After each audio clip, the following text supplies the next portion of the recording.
Bonjour à tous et bienvenue dans votre journal. Nous sommes le mardi 22 mars. Dans l'actualité de notre département, nous parlerons d'apprentissage. Ils sont environ 400 000 en France à avoir choisi cette voie. Le gouvernement souhaite arriver au chiffre de 500 000 apprentis d'ici 2017. Et notre région se penche sur la question ce jeudi en organisant le Grenelle de l'apprentissage. Mais que signifie ce terme? Quelles sont les conditions de travail d'un apprenti? Nous ferons le point dans ce journal. Produire de l'énergie plus intelligemment, c'est l'objectif des Smart Grid. Les régions Bretagne et Pays de la Loire viennent de remporter l'appel à projet national qui vise à développer ces réseaux dits intelligents. Une avancée écologique mais aussi un impact positif pour l'économie. 10 000 emplois devraient être ainsi créés dans le Grand Ouest. C'est le deuxième cancer le plus meurtrier en France, le cancer colorectal. Pourtant, pris à temps, il est possible d'en guérir. Alors pour inciter la population à se faire dépister, le mois de mars a été décrété Mars bleu, le mois de la mobilisation contre ce cancer. Ce dimanche, au Sables d'Olonne, la population a participé à la vague bleue, une marche en faveur du dépistage. Mais avant cela, revenons sur les attentats qui ont touché la Belgique ce mardi matin. Toute l'équipe de TV Vendée s'associe bien évidemment au deuil des familles des victimes de ces terribles événements. Des attentats qui ont fait un nombre important de victimes. Ce que l'on sait, c'est que 3 explosions ont été rapportées. Les 2 premières un peu avant 8 h dans le plus grand aéroport du pays, Zaventem. 1h15 plus tard, 3e déflagration dans une rame de métro à l'arrêt à la station de Malbec. Daesh a revendiqué ces attaques. Et le ministre de l'Intérieur, Bernard Cazeneuve, s'est exprimé. Il a annoncé le renforcement du dispositif policier en France. Écoutez. J'ai décidé de déployer 1600 policiers et gendarmes supplémentaires en différents points du territoire, à la fois sur les contrôles aux frontières, mais également dans les infrastructures de transport aérien, maritime et ferroviaire. J'ai réitéré les instructions déjà données à tous les préfets, leur demandant de prendre les dispositions nécessaires pour renforcer encore davantage, avec la plus grande vigilance, la sécurité dans les gares, les transports en commun, les aéroports et les ports. Et vous venez de l'entendre, des consignes ont donc été données au préfet. En Vendée, Jean-Benoît Albertini précise que la vigilance est maintenue, voire renforcée. Depuis ce matin, nous avons marqué une présence plus forte, plus soutenue encore que jusqu'ici sur les moyens de transport dont nous disposons en Vendée. Je pense aux gares routières, je pense aux gares ferroviaires. Et il y aura des passages plusieurs fois par jour dans tous ces centres d'activité liés au transport. Également la présence de forces de l'ordre, qu'il s'agisse de la police de l'air et des frontières, qui est fréquemment présent dans les grandes liaisons qui desservent le territoire national, mais aussi sur les liaisons de proximité que nous avons en Vendée, par exemple dans les TER, où la gendarmerie pourra, en fonction des circonstances, se montrer présente pendant les trajets. Et puis à noter que des élèves du lycée François Rabelais de Fontenay-le-Comte étaient en voyage scolaire ce mardi à Bruxelles. Ils ont été confinés dans leur auberge de jeunesse. Ce groupe de 36 élèves et 7 accompagnateurs n'était pas sur les lieux des attentats, fort heureusement. Une cellule de crise a toutefois été mise en place au lycée. Dans le reste de l'actualité, parlons maintenant de l'apprentissage. Le gouvernement souhaite atteindre le nombre de 500 000 apprentis d'ici 2017, alors que les chiffres ont baissé ces toutes dernières années. Dans notre région, l'apprentissage est aussi un sujet important pour les élus qui se réunissent ce jeudi afin de trouver des solutions pour développer le dispositif. Alors, où en est-on exactement ici en Vendée? Quels sont les niveaux de formation? Et est-ce l'une des solutions au chômage des jeunes? Élément de réponse avec Samuel Grasset. L'Esfora de La Roche-sur-Yon, ici chaque année se forment de futurs boulangers, coiffeurs, mécaniciens ou assistants de gestion. Des centres de formation d'apprentis, il y en a 31 en Vendée, gérés par l'Éducation nationale, les maisons familiales et rurales ou certaines branches professionnelles. L'Esfora, par exemple, dépend de la Chambre des métiers. Il accueille près de 1300 jeunes, un chiffre à nouveau en augmentation après une baisse liée à la crise économique. Nous avons eu la chance d'avoir des métiers moins touchés, je dirais par exemple que les métiers du bâtiment, donc moins touchés par l'apprentissage. L'apprentissage a été moins touché forcément. Nous, sur les métiers de l'alimentation et en particulier les métiers de la farine, il y a une progression permanente, je dirais, des effectifs sur ces métiers-là. Car évidemment, l'apprentissage est intimement lié à l'activité économique. Ces jeunes sont des salariés, ils signent un contrat avec une entreprise et touchent un salaire en fonction de leur âge, allant de 25 à 78% du SMIC. Une manière de gagner de l'argent assez rapidement et puis aussi d'apprendre vraiment sur le tas, quoi, faire de ses mains, quoi. Au moins, quand on est embauché, on sait déjà rien que la relation client, on est beaucoup plus à l'aise avec lui. En atelier, on manipule beaucoup plus facilement les outils et puis pour trouver du boulot, c'est beaucoup mieux, quoi. L'apprentissage permet en effet une insertion plus facile sur le marché du travail. À l'Esfora, 6 mois après leur sortie de formation, 75 à 80% des jeunes ont décroché un emploi. Et pourtant, l'apprentissage n'est pas forcément mis en avant au moment de l'orientation dans les collèges ou les lycées. L'image est sans doute redorée, peut-être particulièrement redorée auprès des institutionnels ou des prescripteurs. Maintenant, ce n'est pas l'unique choix, mais c'est une voie d'excellence parmi d'autres. Une voie d'excellence qui dépasse aujourd'hui le CAP ou le BEP.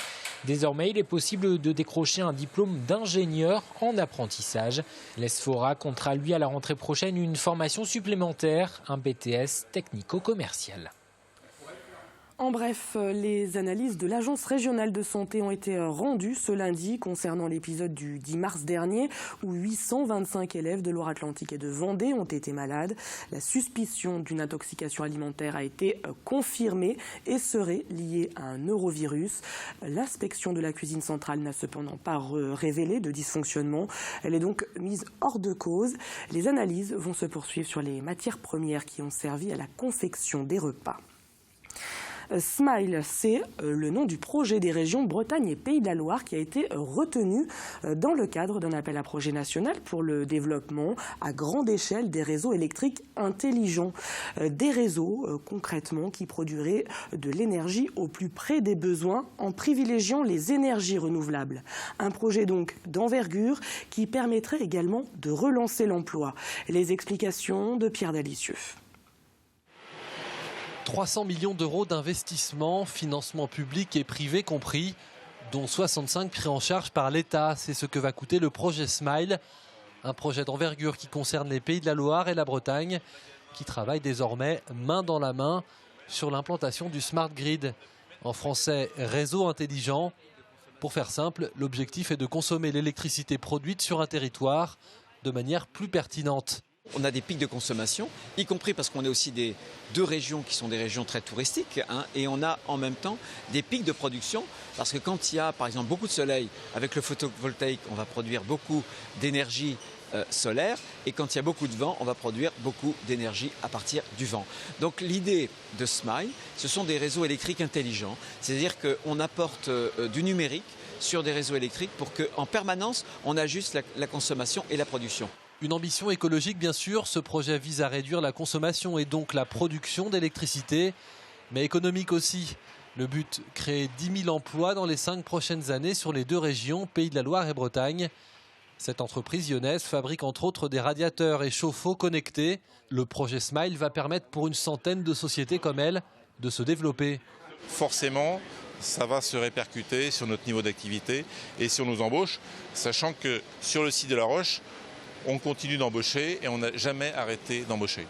Sur le terrain des énergies renouvelables, la Vendée fait figure d'exemple au niveau national. Le projet Smile vient confirmer un mouvement déjà bien enclenché sur le département. Nous avons aujourd'hui 6 champs éoliens avec plus d'une cinquantaine de centrales photovoltaïques. Donc nous sommes désormais de gros producteurs. L'objectif, d'ici à 2025, produire sur le département 50% de l'énergie consommée par les Vendéens. Et c'est aussi une question de plus en plus importante en matière d'environnement, le transport. Le conseil départemental de la Vendée souhaite inciter les usagers à utiliser les transports en commun en facilitant les connexions. Depuis juin 2015, un nouveau pôle d'échange multimodal a donc été mis en service à la gare de La Roche-sur-Yon. 14 000 voyageurs ont transité par les 8 quais de cette nouvelle gare routière depuis son installation.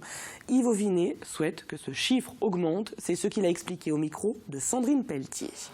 C'est vrai que prendre un bus pour venir au travail peut apparaître contraignant, Mais je connais beaucoup de gens qui le font et qui s'en disent complètement satisfaits, dans la mesure où, on vient au travail d'une manière simple, sans contrainte de conduite, de stationnement. Effectivement, ça peut durer 5 ou 10 minutes de plus, si je parle des communes de la périphérie lyonnaise, mais je pense qu'en comparatif coût, il n'y a pas photo. Et eux n'ont pas voyagé en bus, mais dans un camion. Philippe Mindron et ses acolytes sont rentrés de leur tour Meule Bleue. Durant presque 2 semaines, ils ont parcouru 4000 km, traversé 12 régions et une vingtaine de villes, avec pour objectif récolter 1000 mobylettes. Alors s'ils sont rentrés ce lundi en Vendée sans avoir atteint leur objectif, qu'importe, l'expérience a été tout de même enrichissante. C'est ce que nous explique Philippe Mindron. Aujourd'hui, on n'a pas trouvé les 1000, on œuvre pour y arriver. Voilà, c'est un objectif qu'on s'est fixé. En tout cas, les feux sont verts parce que tout le monde porte et a envie de porter haut les couleurs de ce projet. Voilà, je redis qu'on continue à chercher des mobylettes. On en a trouvé une trentaine en France et sans se forcer. On a trouvé aussi beaucoup de chefs d'entreprise vraiment animés par le fait que cette histoire parte de Vendée mais s'ouvre aux autres, s'ouvre à tout le reste de la France. Et c'est ça, je pense, qui est beau, c'est ça qu'il faut qu'on mène loin et haut. Et je vous rappelle que l'objectif majeur de cette récolte de mobylettes est de rassembler cette année 1000 chefs d'entreprise sur les Champs-Élysées à Paris. Ce sera le 4 septembre, juste avant la grande course organisée en Vendée le 24 septembre. C'est le 3e cancer le plus fréquent et le 2e plus mortel en France, le cancer du côlon. Pourtant, s'il est pris à temps, il peut se guérir, mais la participation au dépistage est encore faible pour ceux à qui on le propose, 34% en Vendée. Alors, pour inciter la population à se faire dépister, une marche baptisée la Vague Bleue a été organisée ce dimanche au Sables-d'Olonne. Alix Lanos, Apolline Laurent. Une vague bleue a déferlé sur le Remblai dimanche dernier. À l'occasion de la grande campagne de sensibilisation au dépistage du cancer du côlon, la ville et les acteurs de la santé des Sables-d'Olonne ont mis en place une marche pour marquer les esprits. C'est une première, cette marche, complètement. Donc il faut promouvoir sans modération le dépistage du cancer colorectal. Il y a 42 000 nouveaux cas en France de découvert et 480 sur le département de la Vendée. Un cancer méconnu qui reste pourtant la 2e cause de mortalité chez les femmes après le cancer du sein et la 3e chez les hommes après les cancers du poumon et de la prostate. Jacques Berruchon, ancien cancérologue, constate que le cancer colorectal reste tabou, alors que dépisté à temps, il peut être complètement guéri. Parce que le cancer du côlon a une particularité, c'est qu'il se développe très lentement. Il se développe sous forme d'une tumeur bénigne qui va mettre des années à se cancériser, des années à saigner doucement. Si bien que si on arrive à repérer des traces de sang dans les selles, on peut très bien prévenir ce cancer, l'enlever alors qu'il n'est qu'au stade bénin. Et justement, pour faciliter ce dépistage, un nouveau test a été mis sur le marché en avril dernier. Il est beaucoup plus simple, il n'y a plus qu'un seul prélèvement à faire, il n'y a plus de plaquettes à tartiner, on est sur un tube à simplement décapuchonner, gratter et refermer, c'est fini. Donc c'est vraiment quelque chose qui n'impose quasiment pas de contraintes. 95% des cancers du côlon se déclarent à partir de 50 ans. Il est donc très important de rester vigilant et surtout de renouveler ce test tous les 2 ans. Et on reste en bord de mer, direction Saint-Jean-de-Mont, où une trentaine de personnes a participé ce week-end à une opération de nettoyage des plages, comme vous le voyez sur ces images. Lancée par l'association Art Expo, les bénévoles ont ramassé de nombreux déchets plastiques tout en laissant les déchets naturels tels que le bois flotté ou les algues. Un nettoyage raisonné qui permet de préserver durablement le littoral. On connaît bien le dimanche de Pâques, la messe chrismale peut-être un peu moins, mais c'est un moment particulier pour les catholiques. Elle lance la Semaine Sainte. Elle a été célébrée ce lundi à Saint-Laurent-sur-Sèvre et de nombreux fidèles étaient présents. Le reportage de Pierre Dalicieux.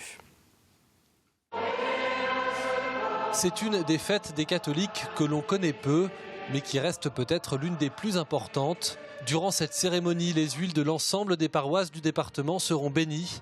Des huiles qui serviront notamment lors de sacrements comme le baptême.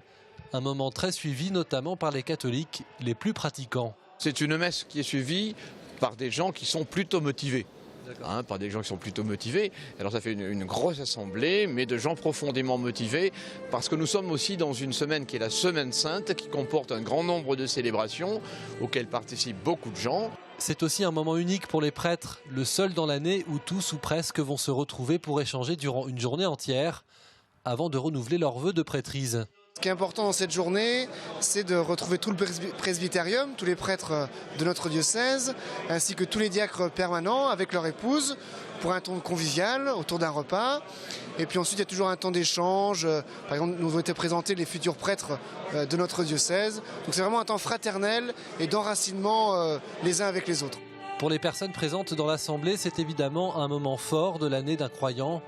Un spectacle de voir tous les prêtres de Vendée défiler devant l'autel durant la même cérémonie. Très important, parce qu'on dit qu'il n'y a plus de prêtres. C'est toujours fort, ça. Le cœur, il bat, là. Moi, j'en pleurerais, moi. C'est fort. C'est fort, l'église de Cézanne. On est vraiment toute la famille, là. C'est aussi la messe qui marque le début de la Semaine Sainte. Une semaine qui s'achèvera ce dimanche de Pâques avec en point d'orgue la célébration du chemin de croix le vendredi saint sur la plage des Sables d'Olonne. Un mot de météo avec une belle journée encore ce mercredi en Vendée. Le soleil est toujours bien présent, mais les températures restent fraîches le matin. Vous retrouverez bien sûr dans un instant Armelle Pavageau qui vous détaillera ses prévisions. C'est la fin de cette édition, mais les programmes continuent sur TV Vendée. Ce mercredi, Adèle Fugère s'intéresse au mécénat d'entreprise avec le musée de l'abbaye Sainte-Croix des Sables d'Olonne et le groupe Dubreuil. C'est à 18h10 dans la grande émission. Quant à moi, je vous quitte sur l'image de ce drapeau belge en berne sur l'hôtel de ville de la Roche-sur-Yon. Il fait bien évidemment écho aux attentats de ce mardi et exprime la solidarité des Vendéens.